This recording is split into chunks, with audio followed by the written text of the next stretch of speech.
Ankleshwar GIDC Shrimati Pushpavati Devidas દીપ સંસ્કારદીપ વિદ્યાલયમાં ઇનામ વિતરણ કાર્યક્રમ યોજવામાં આવ્યો હતો.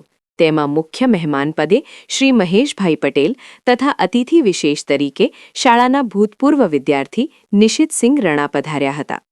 કહેવાય છે કે સફળતા એક દિવસમાં મળતી નથી, પણ સતત મહેનત કરનાર વ્યક્તિને એક દિવસ સફળતા ચોક્કસ મળે છે. એ જ રીતે વિદ્યાર્થીઓએ પણ સતત પ્રયત્નશીલ રહીને ઉચ્ચ સફળતા મેળવી સિદ્ધિને પાત્ર બન્યા છે.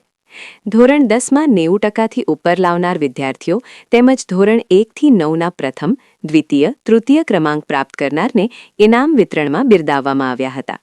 તેમજ ધોરણ 10માં વિષયવાર સર્વોચ્ચ ગુણ પ્રાપ્ત કર્યા હોય તેમજ બીજા વિવિધ ક્ષેત્રમાં સફળતા પ્રાપ્ત કરી હોય તેવા વિદ્યાર્થીઓને સન્માનિત કરવામાં આવ્યા હતા. ધોરણ 10માં પોતાના વિષયમાં 100% પરિણામ આવ્યું હોય તેવા શિક્ષકોને પણ સન્માનિત કરવામાં આવ્યા હતા.